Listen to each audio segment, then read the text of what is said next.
E então, galera, voltamos aqui com mais um vídeo excepcionalmente na terça-feira, por motivos especialíssimos de collab hoje. Temos mais uma collab artística acontecendo e na segunda parte desse vídeo a gente vai ver o resultado dessa collab. Por enquanto, vamos falar aqui dessa queridíssima, pela primeira vez trazendo White Nights aqui no canal. É uma aquarela que eu amo, que eu sou apaixonadíssima. Algumas pessoas já me perguntaram sobre ela. Eu ainda não consegui ter tempo suficiente para trazer os kits de cores mais tradicionais, mais comuns. E por conta da collab, eu estava procurando uma cor específica e fiz umas pesquisas e encontrei um tom fantástico, um desses tons que está aqui nessa caixa. Não consegui comprar esse tom avulso e a coisa mais rápida que chegaria em casa era esse kit, que eu já estava de olho há bastante tempo. Bastante tempo, entre aspas, né? Bastante tempo relativo, porque esse é um kit relativamente novo, lançado pela Nevskaya Palitra, acho que é assim que fala, dos tons Animalistics, que é basicamente uma seleção de cores para você pintar animais, pets, né? Que tem um gatinho aqui na caixinha. Mas você consegue fazer muitas outras coisas por conta da seleção inteligentíssima de cores que tem nesse set. Basicamente, eles dividiram 6 cores neutras, 6 tons neutros e 6 tons vibrantes, onde a gente consegue mixar, né, misturar essas cores e fazer outras nuances de cor. E caramba, já tem tudo para ser o meu set favorito da vida, de todos os sets que eu já comprei, porque simplesmente foi uma seleção de cor muito bem pensada. Porque apesar deles dizerem que é para fazer pet, na real eu acredito que seja para fazer muito mais do que somente os pets. Até porque, se a gente for observar na natureza, a maioria das coisas tem tons neutros. Quando a gente vai para a rua, quando a gente observa uma paisagem, aparentemente tem muita coisa vibrante nessa paisagem, mas mais de 50% dessa imagem é construída por tons neutros e pequenos pontos de tons vibrantes. Porque senão a gente simplesmente não suportaria ficar olhando para essa paisagem por muito tempo. Claro, quando a gente está num shopping, num lugar que é feito para deixar a pessoa biruleibe, é tudo muito chamativo, é tudo muito vibrante, é tudo muito colorido. Mas se você for observar as pinturas clássicas, os antigos artistas, né, os mestres artistas, eles faziam uso muito inteligente de cores, sempre privilegiando os tons neutros para trazer uma elegância e naturalidade ali na pintura, na construção dessa imagem, né? E eles foram inteligentes também, porque naquela época não tinha tantos tons, tantas cores tão facilmente quanto a gente acha hoje em dia. Então, assim, trabalhar com paletas reduzidas é, antes de tudo, uma escolha extremamente inteligente. Então, assim, galera, White Nights é sinônimo de qualidade. Só voltando aqui para abarcar esse tópico da White Nights, é a primeira vez que eu tô trazendo aqui no canal. Já dá para perceber como essas bichinhas são potentes, são vibrantes, são tons muito bonitos. Nessa caixa tem algumas cores granuladas, eu achei muito legal isso também. Como aqui no desafio da gente da collab, a gente não podia usar tons granulados, porque essa granulação acaba abrindo para outros tons, às vezes outras cores também. Eu escolhi um tom específico que daqui a pouco vocês vão ver lá na parte da pintura. Tá muito bonito, muito legal. E eu escolhi essa cor por um motivo. O motivo principal foi que eu conseguiria uma gradação ali de tons, de valores tonais suficiente para fazer a pintura que eu queria. E acho que a cor também funcionou, fez muito sentido ali com o sujeito que eu escolhi. Enfim, estou eu aqui de novo repetindo essa cor porque eu achei ela bastante pesada. Ela é pesada mesmo, o staining dela é altíssimo. Ela é uma cor que fica muito ali, um pouco mais difícil de corrigir, né? Porque ela penetra bem no papel. Algumas cores aqui nesse set tem um staining igual, né? Tem o amarelo, tem um staining muito alto. O Scarlet, o Quinacridona, o Rose Brown, que foi a cor que eu escolhi, né? Que é essa cor mais pesada. Ela não é granulada, mas ela é uma cor densa, a gente consegue ver essas partículas dela, achei muito bonito. Olha só essa possibilidade infinita aí de cores que a gente tem com esses tons vibrantes, esses tons neutros, como que a gente consegue usar essa paleta reduzida para criar infinitas possibilidades de cores e tons, ali uma harmonia muito bonita para se trabalhar em praticamente qualquer assunto.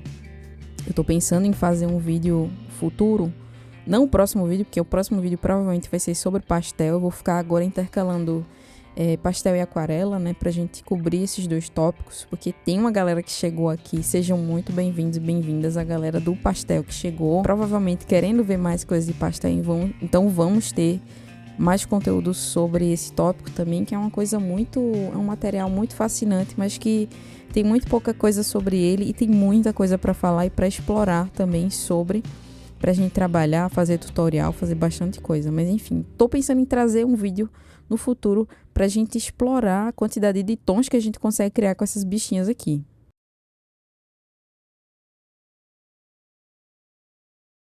E agora, atendendo a pedidos, vamos aqui para o novo quadro do canal. Na verdade, o primeiro quadro do canal, que é o Dicas de Livros. Obviamente, a gente tá trazendo um canal informativo sobre estudo e nada mais justo do que trazer indicações para vocês. A primeira indicação de hoje é esse livro sobre Urban Sketch. Pra gente pintar aquarela, pelo menos eu considero que é muito importante que a gente tenha um certo domínio de construção de imagem, de saber minimamente dominar o lápis antes de pegar o pincel. Então eu acho que esse livro, se vocês puderem correr atrás desse livro, ele é assim excelente, principalmente para vocês perderem o medo do lápis, para perderem o medo de desenhar na rua, que é uma prática fantástica. Esse livro aqui, Percursos da Aquarela, é do Eduardo Bazek. Eu nunca sei falar o nome dele, mas enfim. Esse cara é simplesmente fantástico. Ele é arquiteto, ele é aquarelista. Ele foi o cara que trouxe o USC aqui para o Brasil. E ele tá com esse livro agora. Esse é o livro mais novo dele. Tem outros livros dele. Esse livro é simplesmente o livro mais completo sobre aquarela que existe em português atualmente. Por isso que eu tô trazendo ele aqui para vocês. E acho muito importante, peguem essa dica, bota esse livro no carrinho, estuda esse livro. Ele fala sobre composição, harmonia de cor, sobre materiais artísticos, sobre como você ir para a rua fazer uma pintura ali rapidamente, como você construir uma pintura de forma mais tranquila em casa. Então ele é um livro muito completo, complexo e ao mesmo tempo simples. Então vamos lá, é isso.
Ayrton Senna do Brasil.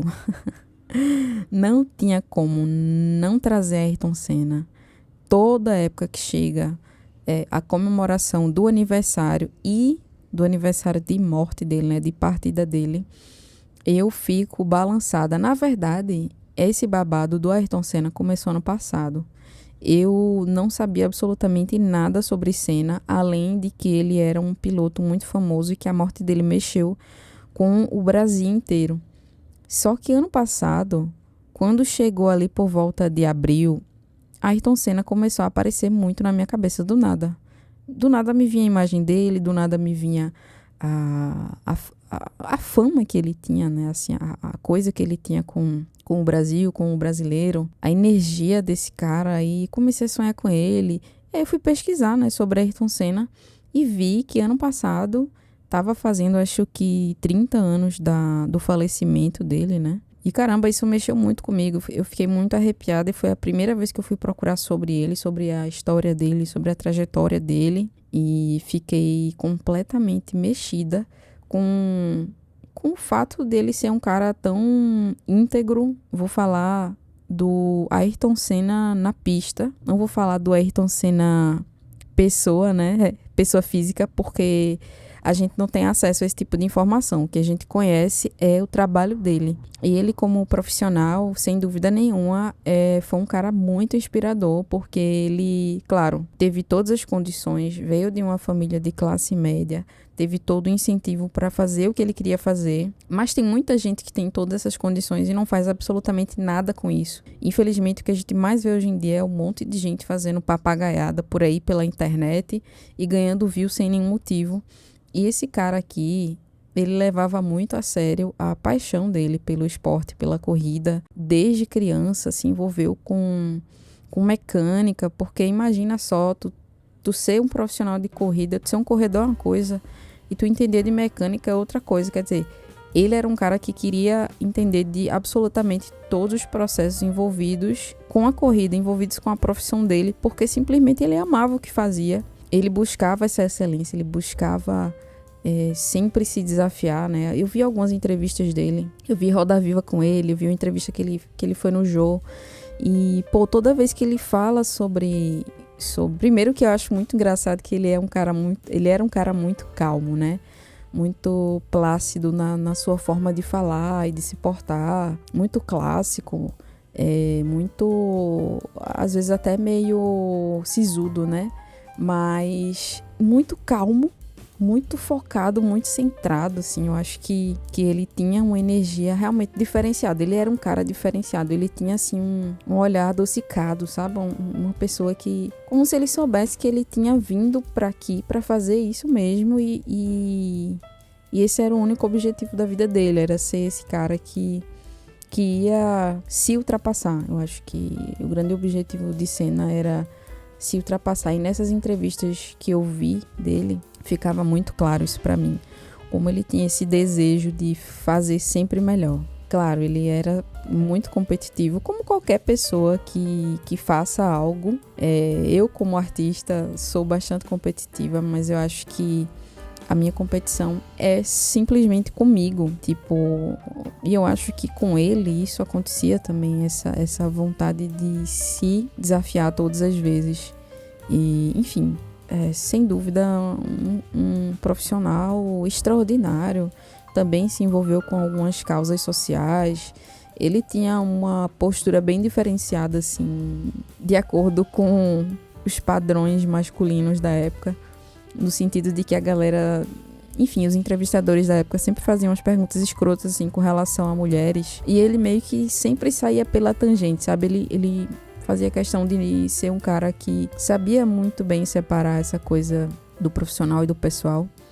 E se ele tinha opiniões escrotas e condutas escrotas com mulheres e com minorias, pelo menos ele deixou isso muito guardado a sete chaves, assim, porque, pelo menos até onde eu saiba, acho que eu tô falando muito pelo menos, né? Pelo amor de Deus. Ao menos até onde eu saiba, não existe nenhuma declaração de Senna muito, como é que chama? Muito polêmica. E olha que a imprensa da época era babadeira, né? Queria muito mais polêmica do que o que a imprensa quer hoje em dia. Porque hoje em dia também, com o advento das redes sociais, Instagram, essas coisas, acaba que é muito mais fácil das pessoas mesmo se declararem, fazerem declarações ali mais complicadas, como a maluca da J.K. Rowling aí está cagando pela boca em toda oportunidade que ela tem. Então a gente vê que ele realmente ele manteve uma postura muito firme do início até o fim, né? Ele viveu muito pouco. Se eu não me engano, ele morreu aos 33 anos, ali bem próximo, né? Ele fez 33 anos e semanas depois, assim, ele faleceu. Uma grandíssima perda para o Brasil, mas ao mesmo tempo um grande ganho para o Brasil, porque ele foi, assim, um cara muito diferenciado. E quando eu penso em Ayrton Senna, me vem uma energia muito tranquila no coração, no sentido de buscar os meus objetivos com tranquilidade, com paz e com a certeza de que vai dar certo, desde que eu corra atrás do jeito correto. Sem passar por cima de ninguém, sem precisar trapacear, sem precisar agir de maneiras que não sejam honráveis. Então eu acho que quando eu penso isso, quando eu penso em Senna, eu penso muito em honra, em você honrar seus compromissos e, enfim, estou aqui honrando o meu compromisso de participar dessa collab artística, muito feliz de participar de mais uma collab artística, muito feliz de trazer mais um vídeo aqui para vocês. Muito feliz que novas pessoas se inscreveram. Muito obrigada a todos vocês que comentaram no vídeo anterior, que estão por aqui. Eu não sei quantas pessoas vão assistir esse vídeo, mas eu tenho ali a minha turminha que sempre assiste e essa turminha é muito do meu coração. Tô muito agradecida por vocês estarem aqui trocando ideia comigo, compartilhando sentimentos, emoções, conhecimento, né, vivências. E como sempre, galera, se você gostou deste vídeo, deixa o like, se inscreve, compartilhe para mais pessoas. Muito obrigada pelos 500, chegamos em 500, vamos chegar em 1000 agora. Vamos tentar chegar em 1000, tá bom? É isso, galera. Eu fico por aqui e até a próxima. O próximo vídeo será provavelmente sexta ou domingo, tá bom? Um abraço para vocês e tchau!